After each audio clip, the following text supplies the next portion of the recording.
Olá, bom dia, boa tarde ou boa noite. Não sei qual horário que você está assistindo essa aula. Meu nome é Rosana, eu sou estudante do quarto semestre de matemática e a aula de hoje é sobre função quadrática. A gente vai falar a respeito da definição do que é uma função quadrática. Eu vou mostrar para você um exemplo do gráfico, como se comporta um gráfico, as raízes. A minha colega de turma, a Fernanda, ela vai resolver alguns exercícios com vocês, vai falar a respeito das raízes e a gente vai mostrar para vocês quais foram as referências também do nosso trabalho, certo?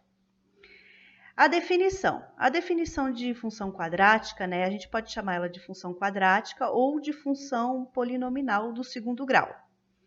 Qualquer função de f dos números reais em reais, dada por uma lei que forma f de x é igual a de x ao quadrado, a vezes x ao quadrado, mais b vezes x, mais c, onde a, b e c são números reais e o a ele tem que ser diferente de zero. Tá vendo ali, ó, o f de x é a função. Esse f de x a gente também pode substituir por y, né? Ele vai ser igual ao a vezes o x ao quadrado, menos o b vezes o x, mais c. Então, é essa a configuração de uma função quadrática. E a gente não pode esquecer que o a ele tem que ser diferente de zero, certo? Então, assim, a gente vai analisar, em primeiro lugar, os coeficientes, certo? Então, numa função, igual essa função que eu estou mostrando aqui, que o f de x é igual a 2x ao quadrado mais 3x menos 4, a gente entende que o seguinte, na configuração que eu mostrei anteriormente, que tem o A, o B e o C, então a gente vocês têm que entender que o A, ali no caso dessa primeira função, ele é o 2. Então, todo A, B e C, todo coeficiente é aquilo que vem antes da incógnita, antes do x. Então, o que vem ali antes do x primeiro? É o 2, do x ao quadrado. E antes do x normal, sem nenhum expoente? Vale entender também que o x sem nenhum expoente, ele é elevado a 1, entendeu? Então, o que está ali antes do x? É o 3. E o coeficiente que não tem nenhuma incógnita acompanhando ele é o C. Então, ali a gente entende que é o seguinte, que o 2 ele equivale ao A, o 3 equivale ao B e o menos 4 equivale ao C. Um outro exemplo é nessa função aqui, f de x é igual a x ao quadrado menos x mais 5. O x ao quadrado ali não tem ninguém do lado dele, entendeu? Não tem ninguém na frente dele. Quando não tem ninguém na frente da incógnita, ela é equivalente a 1. O número, o coeficiente ali é equivalente a 1, entendeu? Ali no menos x é a mesma coisa. E o 5 é a incógnita que está sozinha, né? É o coeficiente que está sozinho. Então, ali, ó, quem é o A? É o 1. Quem é o B? É o menos 1. E quem é o C? É o 5.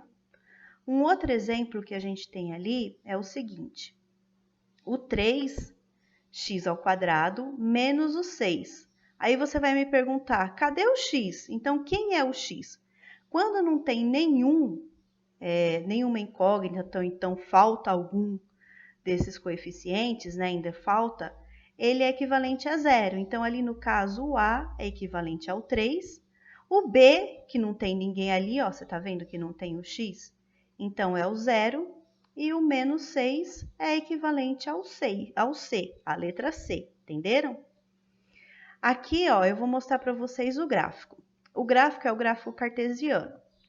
Ele tem as ordenadas, né, que equivale ao eixo Y, e as abscissas, que equivale ao eixo x. Toda função de segundo grau, ela tem o formato de uma parábola. Então, quando você encontra as raízes, daqui a pouquinho a gente vai ensinar você a encontrar as raízes, você vai ver que se você fizer um traçado de um lado para o outro, onde tem as raízes, ela vai ter esse formato de parábola, entendeu?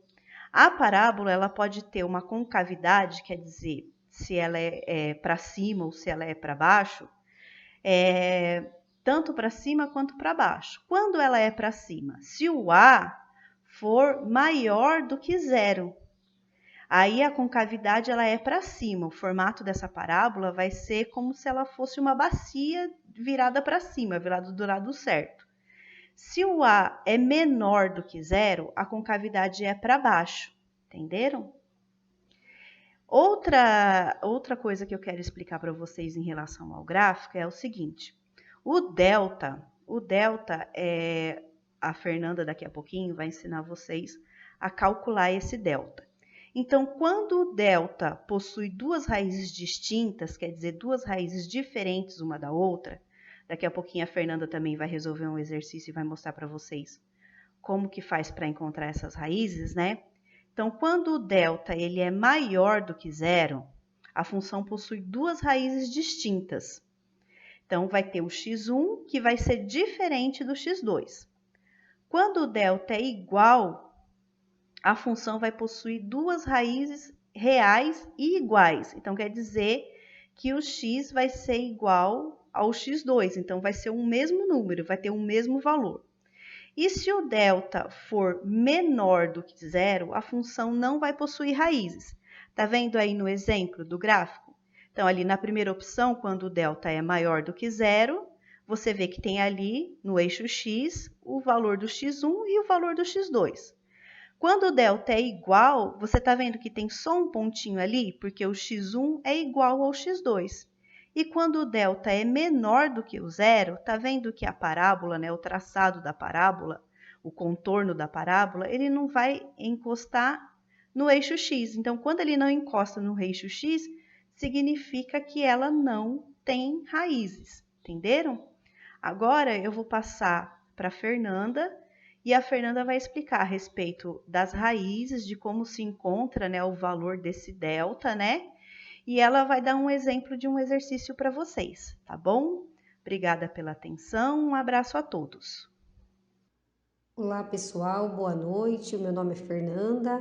Dando continuidade à apresentação de função quadrática, agora vamos falar sobre as raízes, como que podemos encontrar as raízes, tá? A Rosana estava explicando sobre os gráficos e para a gente poder fazer o esboço do gráfico dessa função, o primeiro passo é a gente encontrar as raízes. E como que a gente pode fazer isso? Igualando a função a zero e usando a fórmula de Bhaskara. Temos um exemplo de uma função. 2x ao quadrado menos 3x mais 7 igual a zero. Aqui a gente já igualou a zero, tá? Vamos aplicar na fórmula de Bhaskara, que é delta igual b ao quadrado menos 4 vezes a vezes o c. Logo em seguida, quando a gente encontrar o valor de delta, a gente pode encontrar as raízes. Lembrando, como a Rosana já disse, que podem haver duas raízes distintas, duas iguais ou não haver raízes. Para isso, a gente aplica na fórmula do x, tá? Então, que fica o x igual menos b, mais ou menos raiz de delta, dividido por duas vezes o a. Lembrando também, pessoal, que encontrando as raízes, nós já sabemos quais serão os pontos de intersecção com o eixo x. Para ficar mais claro, vamos partir agora para a resolução de um exercício. Então, temos uma função, tá? A função x ao quadrado menos 4x menos 5. O primeiro passo qual é? Igualar a zero. Então, vai ficar x ao quadrado menos 4x menos 5 igual a zero. Aplicando na fórmula de Bhaskara, delta é igual b ao quadrado menos 4ac. Lembrando também que a Rosana já explicou como a gente pode fazer para encontrar os coeficientes. Então, aplicando na fórmula do delta, é menos 4 ao quadrado menos 4 vezes 1 menos o 5. Delta é igual a 36. Para encontrarmos as raízes, vamos colocar na fórmula menos b mais ou menos raiz de delta dividido por duas vezes o a. Lembrando aqui, pessoal, muita atenção. Nós temos o menos da fórmula e o menos também do menos 4, tá? Então, colocamos o menos, entre parênteses o menos 4, mais ou menos a raiz de 36 dividido por 2 vezes 1. Fazendo as contas, encontraremos uma raiz, a primeira raiz x1, que é o número 5, e a raiz x2, que é o menos 1, tá? Lembrando também, pessoal, que como a gente encontrou as raízes, essas duas raízes, elas vão determinar a intersecção com o eixo x. Então, essas duas raízes, elas sempre terão intersecção com o eixo x, lembrando que o gráfico da função quadrática é uma parábola. A positivo, a concavidade é para cima, o A negativo, a concavidade é para baixo. E para a gente determinar o ponto de intersecção com o eixo y, é só a gente pegar a constante, que no caso é o menos 5. Tá certo? Qualquer dúvida, estamos à disposição. Essas são as nossas referências usadas nesse trabalho. Muito obrigada!